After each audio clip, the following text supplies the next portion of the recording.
Hey guys, it's your boy Cal, and listen, before we get into the video, I just want to take the time to say thank you so much for your support. No matter if you're a YouTuber who takes it seriously and does it for a job, a career, who gets monetized, or you're just a YouTuber who does it casually like I do. It can be very hard sometimes. It can be very hard, very challenging to not just make the videos and edit them and come up with ideas, but it takes a lot of motivation to keep us going, like mentally and emotionally, to put in the work, especially when we don't always see the results. But I just always wanted to say thank you. For the ones who've been with me since day one, since I first started my videos, thank you so much. You guys are true, you guys are the fam. And for the newcomers, welcome, hi, thank you. I hope that as you watch my videos, I entertain you, I make you laugh, I make you smile.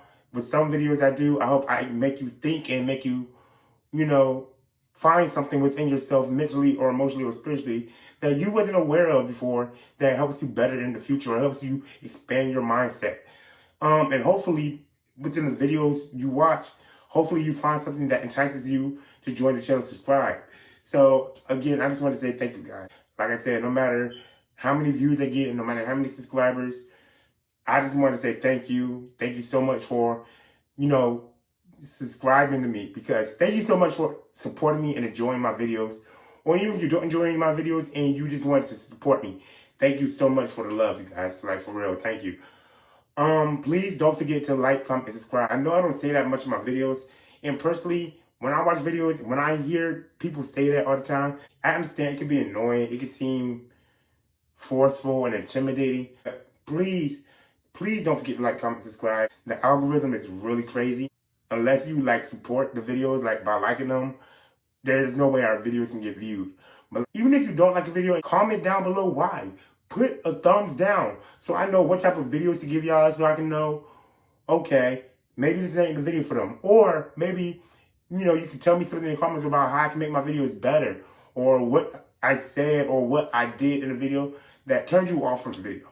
But like I said, no matter what, thank you guys. I hope y'all enjoy my video. Smile, laugh, relax. Maybe grab a notebook, because the way I talk about certain things, you might learn something. Who knows? But again, thank you guys, and y'all enjoy the video. All she ever say is come and see me for once. Come and see me for once. You don't ever come to me. Yeah. You don't ever come to me. Yeah. All she ever say is come and see me for once. Come and see me for once. You don't ever come to me. Yeah. Mothers, right? There's a saying in the world that says, for every good man, there's a woman that stands behind him. But when you want to look into the family dynamic of things, I have always believed that the woman is the most important role in the family. She provides you with an identity or helps secure your individuality within society. So mothers have always been the core of what a person is. And I don't think they get enough flowers for that. With that being said, y'all know that Mother's Day is right around the corner, right? And while there have been a lot of mothers, or a lot of parents in general when it comes to fiction, a lot of them, for the most part, get undervalued or go unnoticed, right? When you talk about the mothers, you only really hear about the same ones. Aunt May, Ma Kent. But what about the others? So in honor of Mother's Day, I'm going to go over 5 different fictional women who I believe are good mothers when it comes to the world of fiction. Alright, you guys. So like I said, this is not just going to be based off of comics, right? Like I said, my channel is a channel that touches on comic books and fiction as a whole. So we're going to be talking about 5 different characters within the world of fiction altogether. And for the first woman that I'm going to mention, I'm going to mention the mother of Triton and Karnak from the Marvel Universe. I believe her name is Azor. Now, while I've never read a story with Azor mentioned, I know enough about Karnak and Triton's history and upbringing to say that I honestly believe that their mom is a good mother. Because while most inhuman mothers may pressure their child into pterogenesis, right? Once she figured out that her first son would experience pterogenesis in a negative manner, not only was she able to rationalize and keep Karnak from going through pterogenesis, but she made it in a way where he still wouldn't feel inferior. He wouldn't feel left out. She and her husband dedicated their lives to training him in a way where he could still be a valuable asset, still be amongst the greatest people within the nation through other means, through hard training. And that type of training that Karnak had to go through takes dedication, persistence, time, patience, discipline. And a lot of parents don't have that in them. A lot of people would have just took the short path. But not only that, once she found out that Triton was stuck with the situation that he was in, she totally switched her life around. She went from being a professional in one scientific discipline to basically starting from the foundational beginnings of another one so she could be more efficient and take care of her son. Again, seeing that I am a child with a medical condition, and I know people with medical conditions who have given up their children or whatever, I can tell you from experience, a lot of parents don't have that in them. They don't have the will, they don't have the strength, they don't have the courage or whatever it takes. So it takes a strong and a loving, supporting mother, thank you, Mom, to do that. So I think Azor is a good mom when it comes to the world of fiction. The second mother I think is a good mother when it comes to the world of fiction is one that some people may argue against, but my next candidate is going to be Francine Smith. I honestly believe that Francine Smith is a good mother.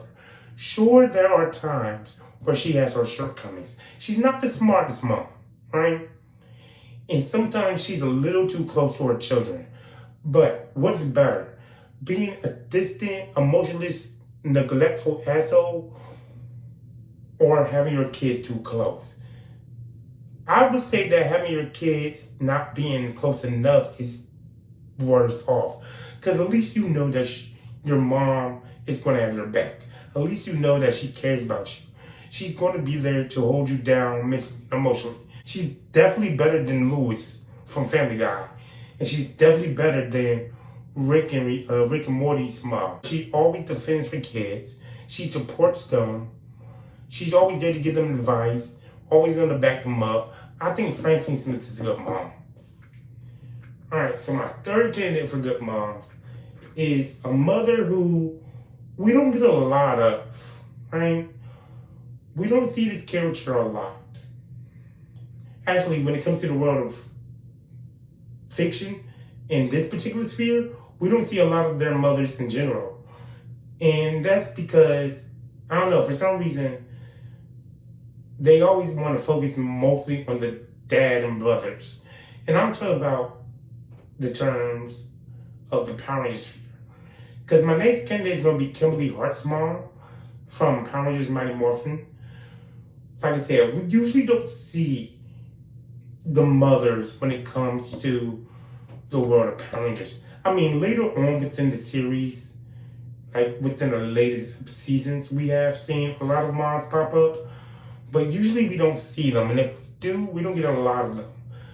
The reason I'm putting Kimberly's mom up here is because of not only that, but because of the fact that while her mom was about to move to get married in Paris, a lot of parents would just been like, I don't care how you feel. It's short, but still in the middle of the year for school. I don't care how you feel. you're my daughter, you have to follow me no matter what. That would have been in the conversation. However, her mom was able to take her feelings into consideration, rationalize how she was still in the middle of the school year, and then be okay with her staying there to finish the school year off, not only taking into consideration that about her feelings and allowing her to live with her friend. Like I said, not only do we not see a lot of moms within the world of Power Rangers, but even if we did, a lot of moms don't always jump through those gateways of thinking. They usually just go, well, I'm your mother and you gotta do what I gotta say. So I'm gonna say, even though it's a small role and it's not really seen, or she's not really seen, Kimberly Hart's mom is a good mom when it comes to the Power Ranger universe. Alright, you guys, like I said, we're only doing 5, so that means we got 2 more to go. The next mother I'm going to mention is Elektra from The Blood of Zeus, the Netflix original animated series that comes on about Greek mythology. While we didn't get a lot of Elektra as she died within like the first few episodes of the season, I think Elektra is a good mom, right? You don't get a lot of her. But based off the context of her story and the background that she has and how she's shown to be seen interacting with her son, not only was she willing to go through hardships and criminalization or all of the insecurities and baggage that came with her for the sake of her son, but we know that she was willing to risk her freedom in her life to protect her child, right? She was very dedicated in saving her children instead of just being like, okay, I'm royalty, I'm with God. She was really consistent and persistent in trying to make sure her family was a whole, or putting her family back together, or at least making sure that her son, the one that she raised, or was able to raise, didn't think less of himself because of who he was or what they had to go through. And you can even say that even though she didn't know that her other son was alive or who her other son was, before she died, she was praying for him, looking for him, reaching out for him in safety. So I think Elektra is a good mom. All right, you guys. So for the last one I'm going to name, the last person I'm going to put up here for a good mom candidate is Moral Queen from the Arrowverse, right? Thea and Oliver's mom. Now again, argument can be made here where a lot of people may say that she's a terrible mother, right? While she made some morally great decisions, most of the decisions she made was in the scope of protecting her children from the overall scheming plans of the villains that we have seen within the show, right? Sure, she have lied to them, but there is such a thing as lying to a fault, right? Lying for someone's safety, lying for someone's security, lying for someone's innocence. She did some morally great things in the beginning for the protection. And overall, some of the choices she made went against her own self-interest, in which her kids could feel more independent, more free, and more separated from her baggage, which is a good thing. But if none of that convinces you, how about the fact that she sacrificed her own life for her children? She willingly and completely gave up her own life so that Thea and Oliver can live. I don't care what nobody says. Any parent who does that, if you're willing to risk your own life for the sake of your children, I feel like that's such a powerful and such a move so tied to love that it automatically absolves you from any of the past baggage or past crimes that would deter you from being away from a good mother. So I think Moral Queen is a good mom. But yeah, you guys, those were just 5 of the women who I think were good mothers in the world of fiction. Y'all let me know if y'all agree with my choices. If so, why or why not? Who are some women in the world of fiction, whether they be commonly known and mentioned or not, that you believe are good moms? And do y'all want to make a part 2? I could probably make a part 2. Honestly, when I was thinking about this video, I thought about doing this video last year. But for some reason, I was able to come up with good fathers more than I was able to come up with good mothers. Because like I said, while mothers and ladies are always in the world of fiction, and they're usually litigated to a mother or a loving role, when it comes to them being mothers, there's more fictional characters who are moms that are assholes than anything. So I was really struggling with this one. But I'm probably able to come up with more to make a part 2. So if y'all want me to do another video in this scope, let me know. Or do y'all want me to do a video in which I name 5 of the worst moms in the world of fiction? Y'all let me know what y'all think. But till then, y'all know what it is. I'm going to catch you guys later. Deuces.